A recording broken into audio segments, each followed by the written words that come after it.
Welcome back into the Lads Talking Footy podcast. It's me, Jordan Tana, here with Sammy Whitaker, and we've had our fun in Vegas, and now it's time to get into it. It feels like the real season is about to start now. It was being in Vegas. I enjoyed watching the two games. I had to catch the recording of the first one, the Manly one, because we had a bit of a rugby game going on. Oh, we did.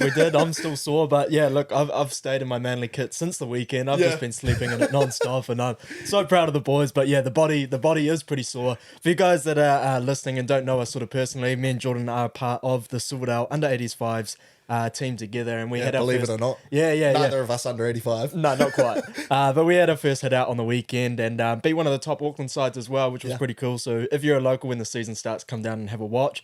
But nonetheless, back into the show. So we'll kick it off with the main, the headlines. I've just got one for here. It is the biggest one out of the whole thing. Spencer Leniu has called Ezra Mam a monkey during the Roosters' 20-10 win over the Broncos in Las Vegas. After the game, Leniu was interviewed where he stated, it's all fun and games on the field. The Broncos confronted Leniu after the game at the hotel where he was taken away by Roosters staff as well before it began to escalate.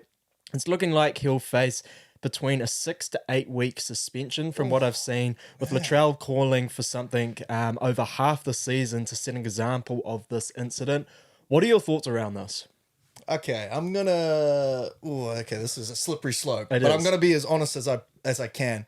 Obviously, I do not condone that use of language or anything that has racial undertones in it on the field, but I've played league before, not at a very high level, not NRL, but I've played topside league and for Fox.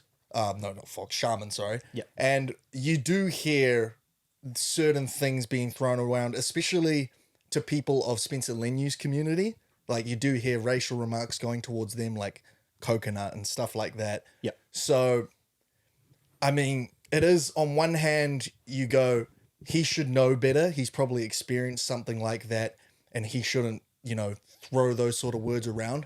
But I also don't think, because of maybe what he has come across, I don't think he should suffer 6 to 8 weeks in terms of a suspension. Yeah. I mean, all fun and games, that is obviously, he hasn't been PR trained at all to say that. That is a really inappropriate thing to say. Your first interview off the field after this incident. Yeah. Look. Yeah. But also, I just want to say, I don't condone that sort of racial language, but sticks and stones at the end of the day. Like, a 6 to 8 week suspension is a lot, and I think it might be a little over the top, just honestly. I agree with you 100%. Sticks and stones is the perfect way to sort of describe that. What he said, it's not right. It's all fun and games, but it is all fun and games on the field, and I can tell that he wouldn't obviously mean that off the field. Yeah. The only thing that probably gets me sort of coming away from this is Spencer Leniu was the post-up boy for the Roosters. Yeah. He went there early to Vegas.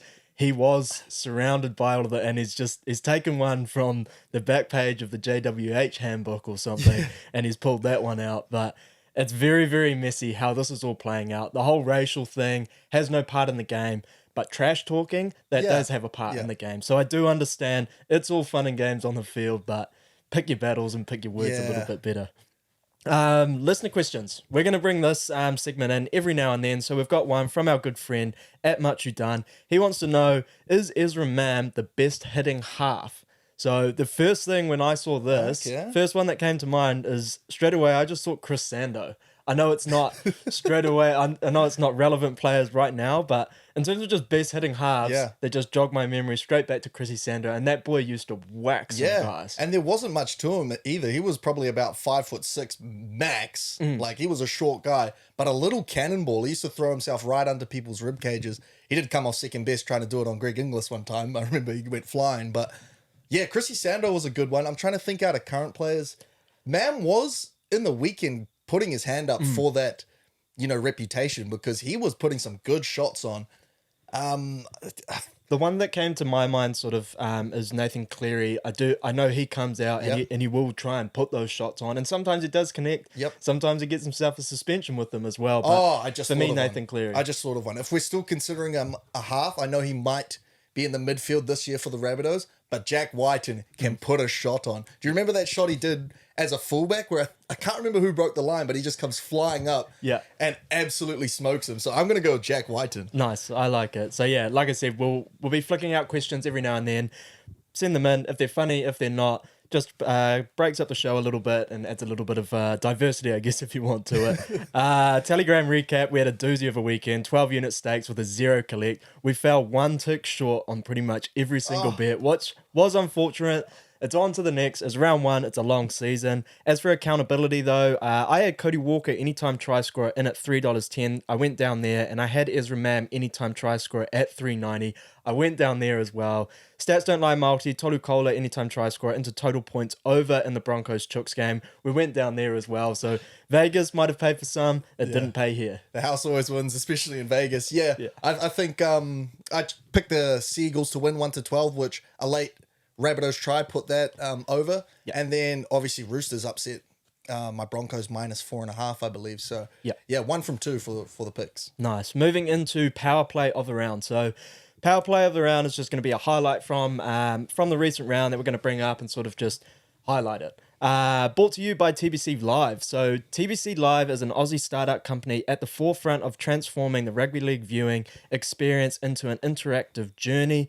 They're a community hub where passion for rugby league meets the cutting-edge technology of AI. Their mission is to empower fans not only to watch, but actively participate in the games, the love through the live predictions. So the key features are the following in this. Predict what is happening in the game live, through the Predict Anything or the Fantasy Stats Predictions tab.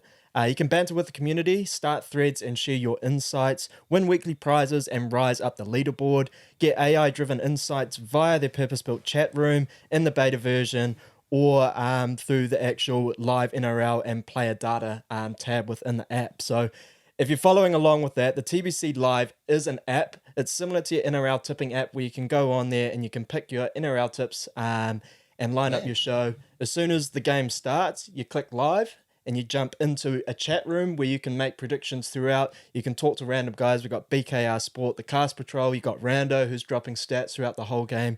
You can go through there, or you can actually jump into the live chat room. So we'll be partnering up with them for a few things throughout the season. It'll be linked to a few posts, but it is quite cool. So download the app, and it's just a bit of a different experience. I was sitting there watching the Manly game, dropping predictions, hoping for a turbo try and stuff, and you can collect points throughout, and it's just cool. It's a different sort of experience, especially if there's a stoppage in play. You can just jump on your phone, see what's going on, flick something in, and it's a different experience. Yeah, it's a good interactive way to watch the footy instead of just getting your group chat blown up all the time. Exactly.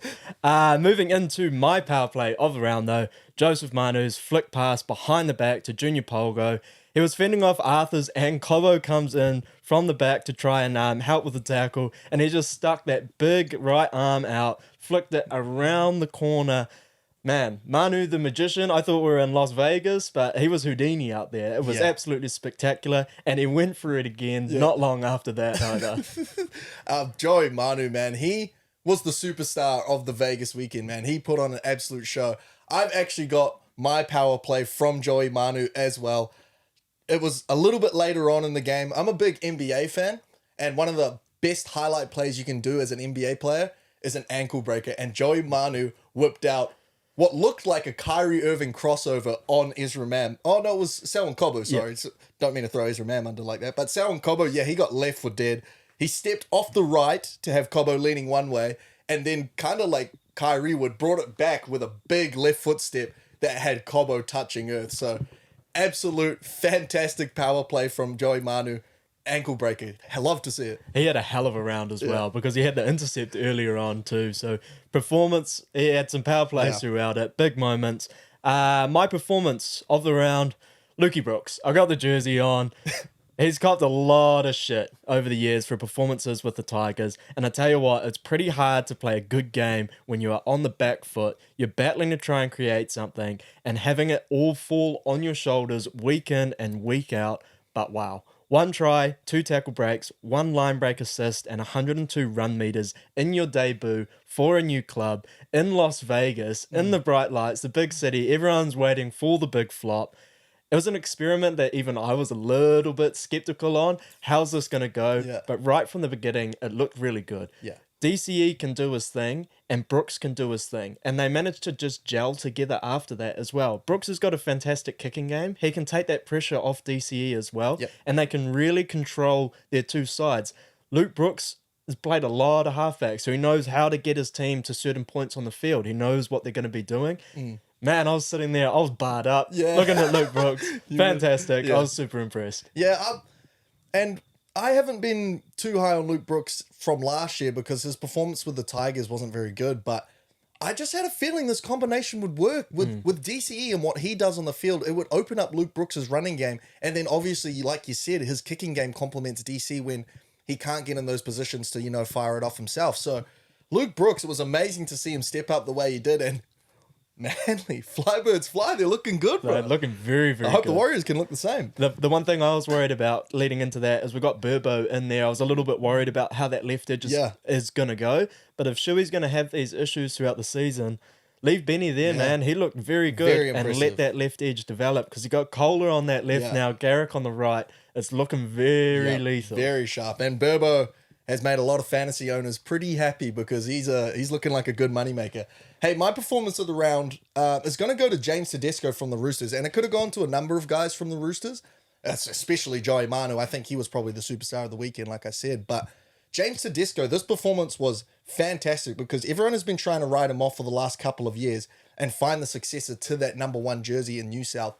But he just doesn't go away, man. Like, he may have, lost a little bit of explosiveness and he isn't quite as fast as he was maybe 5 years ago, but he's still just as fit. He's still, just as safe, just as good a support player. He's still just as big a threat around the ruck, and his jersey is still just as small and doesn't fit over his hips. So that's still going for him. James Tedesco, man, he was fantastic. 212 run meters, 1 line break assist, and 8 tackle breaks. And then ice the game by breaking the line and finding Radley for the what seemed to be the game winner. He was fantastic. He just doesn't go away, and it puts the rest of these number ones that are looking for an opportunity to get their debuts in representative rugby, like Dylan Edwards, like Latrell probably wants to have a go at fullback, Tommy Turbo's back. They all need to lift their game because this guy isn't going anywhere. He's like the LeBron of rugby league. He's not that old, but 31 years old and still playing the way he is. Impressive, James Tedesco. I agree. Like you said, copped a lot of flack at the beginning of the season. They said the number 1 jersey was up for grabs. He started really slow last year as well, so he hit the ground running.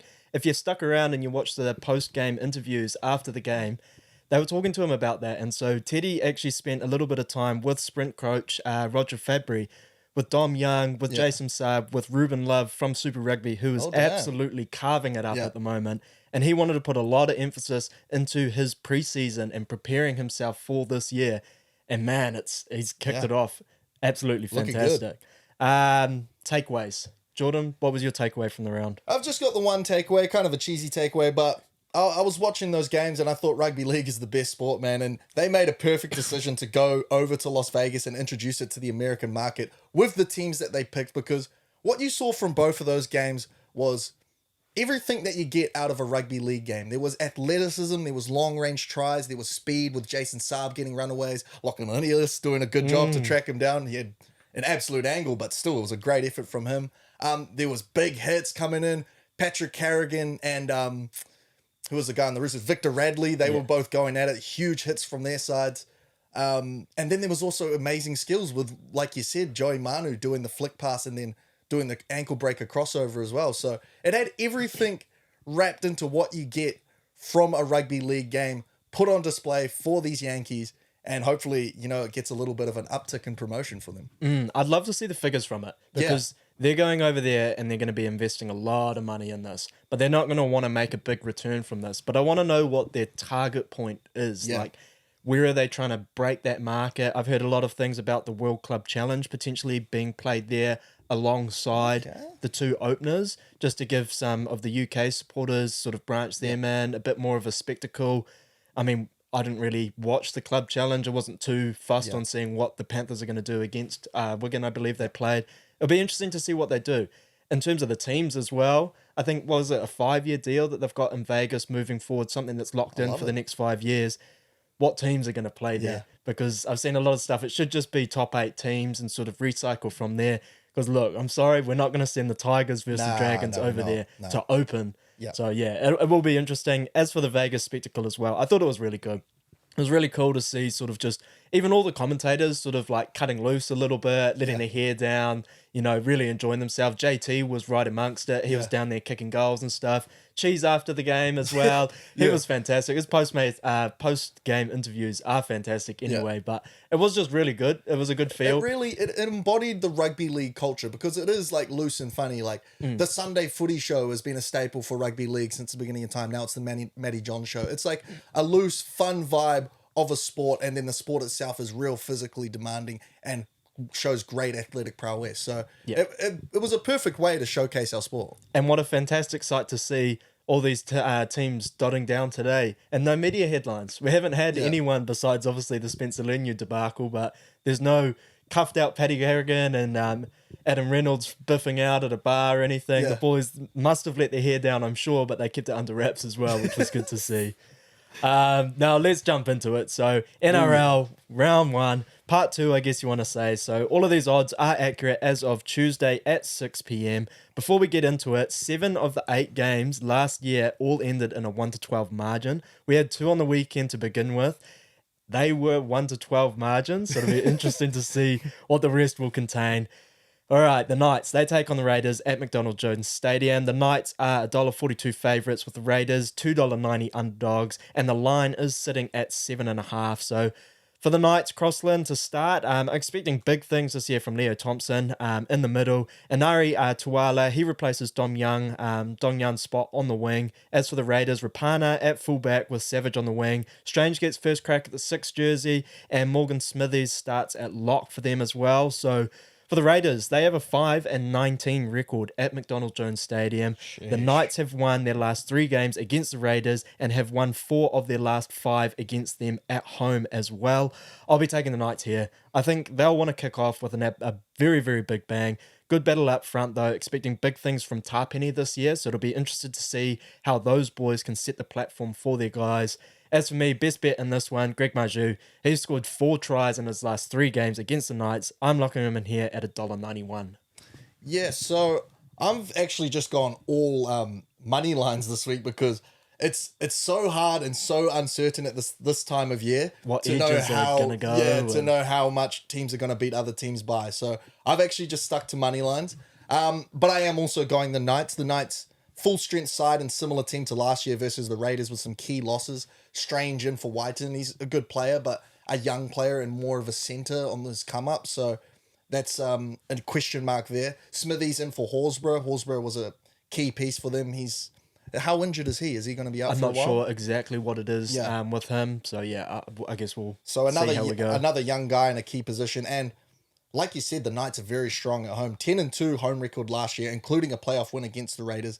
That game was super close, but I think the Raiders have gotten worse, and the Knights did beat the Raiders 28-6 during the season. So I will say the Knights cover that -7.5 money line, paying $1.90. Nice. Now the Wars, they take on the Sharks at Go Media Stadium. The Warriors are $1.54 favourites here. The Sharkies are $2.50 underdogs with the line sitting at 4.5. For the Warriors, Tuapiki replaced C&K at the back. I'm not sure how that hamstring's tracking for him, but I believe it was a round 2 or round 3 return. Yeah. Very strong pack for the Warriors. RTS in its centre, and they've gone with Bunty and Tom LA to bring the heat off the pine for them. Sharkies, they got Kennedy at fullback, Talakai, he's in its centre. Interesting one to watch to see how he performs this season. Strong pack again for Cronulla in this one, and Finucane to come off the bench for them. Yeah, interesting. What do you like in this one? Yeah, so I've got the jersey on. I'm obviously going with the Warriors, but the Warriors do have a valid case to win this game. They're 9-3 record at home, including the playoffs. They swept the series last year against the Sharks, including that 32-30 comeback win in the wet in Cronulla. And then, when they came home and faced the Sharkies, they actually gave them a hiding 44-12. They are missing C&K, but Taupiki was kind of good in some of his games last year. And the pack is still looking super strong, maybe stronger than last year with the Capewell addition. And the Sharks are missing a key player in Hamlin Ueli. So the Warriors like to dominate up front. I think they can, win that battle with Hamlin Ueli being out for the Sharks. So I do like the Warriors to cover the -5.5 money line. I mean, I would take a risk and go 13+, but just these first couple of games, you don't know how all the teams are going to look. So -5.5 at $1.90 is where I'll go. Nice. Yeah, like 8 wins for 17 at Go Media Stadium for the Sharkies. In their last 4 meetings between each other, they split the last 2. Like you said, that historic comeback for the Warriors last season at PointsBet, absolutely huge. At Go Media Stadium, the Sharks have won 3 of their last 4 games against the Warriors. For me, I think the Warriors win this one, but it's going to be an absolute doozy. Playing the Sharkies opening round at Go Media Stadium with everything that's gone on with Fanua Blake and Hamlin Mueli, I feel like there's going to be a lot of shit slung in the stands. Monkey might not be the one that you're looking for, so there'll be some slurs thrown out there. But like you said, I'm going for the Warriors. They're going to be wanting to start the game off very strong here. If you're at the game, we'll be there. We'll be immersed. I think from what it looks like, the Spiral Men have packed out. I think it is almost half of the South Stand, so we'll be right amongst that. I have actually just had a message from Taylor Clement, who runs Taylor Talks Sport. So she's reached out, and it looks like we will be going to a few of the events and doing some interviews around the games leading forward. So keep an eye on us if you're around there, and just flick us a shout out or whatever you want. My best bet for this game, though, is DWZ. He's scored 5 tries in his last 5 games against the Sharkies. It was a great matchup last year between him and Mulatalo. I don't think that's going to settle in this one. So I've got him, and you can get him at $1.95. Storm take on the Panthers. Amy Park. Panthers are $1.65 favourites here, and the Storm are $2.25 underdogs, with the line sitting at 3.5. So for the Storm, Pat, fullback. Straight out the gate. Munster, he has been named. He's suffering groin issues at the moment. That bloody shower seems to get the best of him. I'm not sure what he gets up to in there, but it looks like Pezzett's going to slot in there. If it's not right, come kick off. Welsh as well. He's going to come off the pipe for the Storm.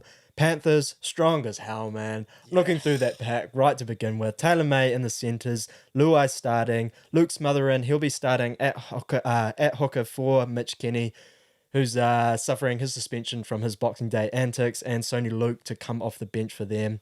The Panthers, though, they have a 1-8 record at Amy Park. Their only win being a 22-18 victory in 2018. But the Panthers, they've won 5 of their last 6 games against the Storm. Yeah. What are you picking, man? Yeah, and I'm going to back that more recent form of the Panthers, because they smacked the Storm in their last 2 games, 26-6, and then 38-4 in a playoff game. And like you said, the squad is still super strong. Obviously, they're missing Kenny, but I don't know too much about the Summerton, but the rest of the squad just still looks like the defensive powerhouse that it has been over this dynasty run. So I think the Panthers are still going to get this done. And the Storm forwards and interchange look a little bit weak, as they're missing Nelson, Tom Eisenhuth, and Tarek Sims. Like, doesn't look like the same forward pack as it did last year. In saying that, even though they scored 6 and 4 points in their last 2 games, I think they'll score more than 1 try with the addition of Paps. I think he adds a lot around the ruck and a lot of threat and danger out in those edges as well when they're in the strike zone. So I think Paps will get them more than a try, but I still see Penrith winning comfortably. So I'm going to take Penrith -3.5 at $1.90. I agree. Look, I'm going Panthers in this one. Yeah. For them, though, I reckon Moses Leota is next man up this year. I'm expecting a really big season from him. The Fish, we all know what he does, and that was a 1-2 punch that they had last year, and it was a heavyweight punch. But I reckon it's going to be Leota that sort of moves forward into that big dog enforcer for the Panthers this season. And my best bet for this one, I'm going Brian To'o, anytime try scorer. He's scored 6 tries in his last 3 games against the Storm. I like him here with our old glue fingers critter. He's now got Tungo, who's going to be more likely to throw that ball to him. Saw a lot of tries to Ruva's way last year, so when he was on that left edge, and you can get him here at $2.20 as well. Now, the Eels, they take on the Bulldogs at CommBank Stadium. Eels are $1.44 favourites. The Bulldogs are $2.80 underdogs, with the line sitting at 6.5. So Morgan Harper, he gets first crack at the starting centre spot for the Eels. I don't think that's going to fix the problems for them. Strong forward pack for them. And Joey Lussick, he's going to be starting at hooker as well. Just after I was talking to you, I think it was on the weekend, about Brendan Hands and the Eels loving to play an 80-minute hooker. They've gone with 2. So split, who knows? Bulldogs, Taff at fullback. Kiraz, he beats out Cherry for the first centre spot. Hutchinson at halfback. Salmon, he's going to be starting at lock with Curran off the bench for them. So the Bulldogs, they have a 33% win rate at CommBank Stadium. They are just 9 wins from 27 here. The Eels have also won 7 of their last 8 games against the Bulldogs, and 5 of those have been by a 20-plus margin. The Bulldogs have also lost 6 of their last 7 round 1 games, and in 5 of those games, they haven't scored more than 6 points. For me, I'm going Eels in this one. I want to see the Dogs come out of the blocks and start with a hiss and a roar for the season. There's a lot of expectations around this team, and I'm just worried that it might be it's either going to be too much, it's going to go really well. Yeah. I don't know what to expect in this one. I think the forwards, though, for the Eels have that slight edge, and the kicking game for me of Moses is going to be that little point of difference for them. For me, I'm not going any try scorers in this one. Like I said, the last 6 encounters between those two, the winner has been a 13-plus margin. I am going either team to win by 13-plus at $2.15. Wow, I like that because, I looked at this game and before the team lists were announced and I was like, this might be my upset of the week. I don't mind the Bulldogs coming into Eels territory and taking this game, but once I saw the lineups announced, you were totally right. The forward pack is just super strong for the Eels and super experienced in comparison to the Doggies one. And, the Eels have smacked the Bulldogs in their last 2 games as well, 30-4 and then 34-12 last year. And this Bulldogs squad just kind of looks like a makeshift squad to me. There's a lot of utility players just scattered throughout the team. Salmon at 13 and then That's the main one, eh? Yeah. It's like when I was going through the team list and it was like Salmon at 13, it was like, bang, oh, that's a little bit of a surprise. Like, how are they going to play that? And then also Hutchinson, like, I really like Sexton. Is he injured or something? No, he's not injured at the moment. They just obviously like what they've seen from Hutchinson through the preseason. When he's filled in for the Chooks, he's been all right. He's been all right. It's going to be one of those things as a Doggy fan. You're not going to be stoked seeing Hutchinson in the lineup each week, but I'm kind of like thinking he's a little bit of a comparison to the halfback out by the Knights, skipping my mind at the moment. Hastings. A little bit in terms of a system sort of player. Will get you to where you need to go. Burden's going to have his bombs and do his thing. But I agree. Yeah, I just like the X factor. I know it's weird to say, but Sexton had a little bit of X factor when he came into the squad late last year. So we'll see how Hutchinson does. I do have a question mark over that. But basically, this is all wrapping up to I'm picking the Eels. It's a season opener at home as well. That stadium's going to be rocking. And I'm going to take them at the -5.5 line at $1.87. I want to see some consistency from them this year as well. And it needs to be an 80-minute performance from them this week. Now, the Titans, they take on the Dragons at Seabus Super Stadium. The Titans are $1.50 favourites here, with the Dragons $2.60 underdogs, and the line sits at 5.5. For the Titans, Keanu Kinney, he's in replacement of Jaden Campbell. Brimo to centre. Cleese Haas will start for the Titans as well. As for the Dragons, Hunt and Flanagan is your halves combination. Sloan at the backs and Lomax on the left wing. Viliami Fafita as well off the bench. Keep an eye on him this season. That's Dragons. Yeah. Yep. Yeah. Very interesting though for the Titans. I know we've invested in Jaden Campbell to be fullback, but you got Brimo, who's sitting in the centre role. He played Origin last year. And I get that Keanu Kinney's fantastic for the Titans. He's got a very bright future ahead of him, but it is an interesting sort of play. Like, you got an Origin quality fullback that you're just going to play at centre. Yeah. I don't know. Des is sticking to his guns on this one. I'm interested to see how he goes at centre, though. Both have mid-40 win rates at Seabus Super Stadium, and the Dragons have won 2 of their last 3 games here against the Titans. Sorry, that's just funny that the Titans have. I know, at home. Those 2 wins have also been by 13-plus margins. That is for the Dragons too. So I was kind of leaning the way of the Dragons into this one, but I'm going to back the Titans at home. I think Tino leading from the front. I really like Camperera to get a little bit of juice here as well. It's going to be interesting to see how this plays out, because if you're going off a lot of predictions, you got the Titans right down there, you got the Dragons right down there. Who's going to be the team that sort of be a horror Vegas game? Exactly. Who are you going for this? So like I said, I'm going to be taking the line. So I actually am going to take the Dragons. I'm going to take that Dragons plus 5.5 line because of just the way these teams match up. They split the games last year. The Dragons winning at home 32-18, and the Titans winning at home 20-18. But the Dragons squad looks like a real full-strength squad for what they can offer. And the Titans are still missing key players, like you said, like Jaden Campbell and David Fafita, who are difference makers for this team. And with both of them having new coaches and new systems potentially, it's just a whole lot of uncertainty in a 50-50 matchup as it is, then I'm going to tip the way to the points. So I'm going to take the Dragons plus 5.5. They could win outright, or even if they lose by, 5 points, I think they're still in with a chance. I agree with you. Like you said, 50-50. By the stats, all pointing, it's 40-40 for them. So I agree with you. I'm going to be taking the Dragons at a plus 5.5 in this one. They've covered that line in their last 5 games against the Titans as well. So that's where I'm going to put my money. Now, the Dolphins, they take on the Cowboys at Suncorp Stadium. The Cowboys are $1.50 favourites. The Finns, they are $2.60 underdogs, with the line sitting at 5.5 as well. A lot of 5.5 lines to begin the season. So the Dolphins, they're going with Spencer Leniu to start in that centre role, partnering up with Herbie. Nikorima, he gets first crack at the 5'8" role, which I thought was quite interesting. Ray Stone, he's going to be starting at lock. For the Cowboys, Zach Labart, he gets first crack at the centre spot, and Helam Lukey in at second row. Big circle around him, expecting a big year from him. Gun player. This will be the third meeting between these two teams, with each having won 1 game each. So the Dolphins have a 4-8 record at Suncorp.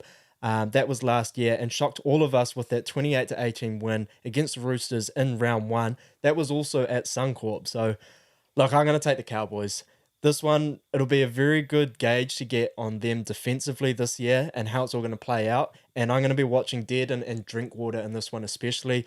Dearden's been running the house down in the Broncos. Drinky, we've been holding his little hammer up against the hammer. Yeah. It's going to be interesting to see how he goes this season. But yeah, for me, Cowboys, they get this one done. Yeah, so this is going to be... Both of these last 2 results are a bit of a contradiction to the ladder that I picked, because I'm actually going to go with the Dolphins plus 5.5 as well, because they beat the Cowboys last year when they were at full strength in Townsville, but then lost 34-10 once the injuries sort of kicked in. And both teams this year in this first game have named extremely strong teams, with the Cowboys maybe just one question mark over missing Valea. So that is something you can sort of tip the Dolphins' way, because it doesn't seem like they're missing anyone. No. They've got all their recruits in. They're looking strong as hell. And Nikorima in for Katoa actually helps them, I reckon, because he's got good experience. And they still have the GOAT coach. They still have a great defense.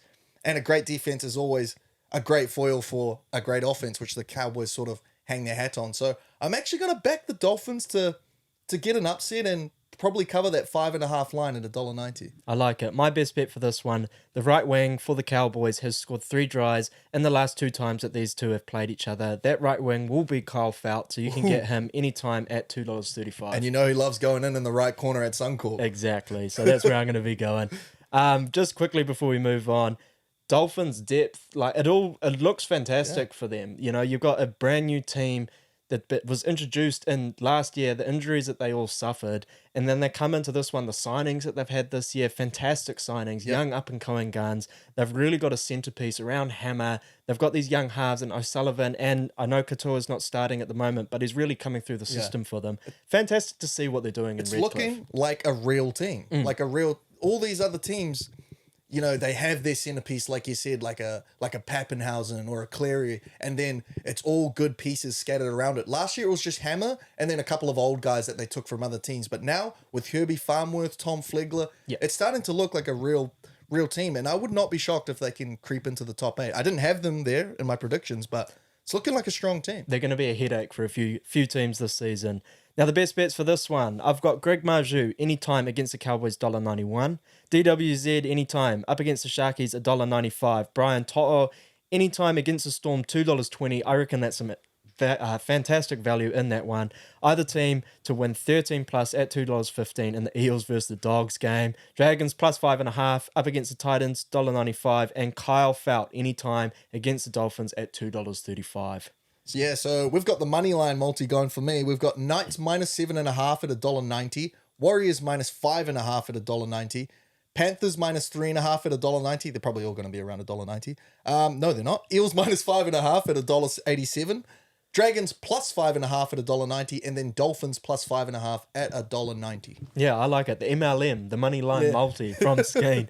We're going to jump into the stats don't lie multi for round 1. Like I said before, Marju, 4 tries in 3 games against for the Knights up against the Raiders. Lock that one in. To'o, 6 tries in his last 3 games against the Storm. Lock him in as well. Now the Warriors, they've won their last 2 games against the Sharkies.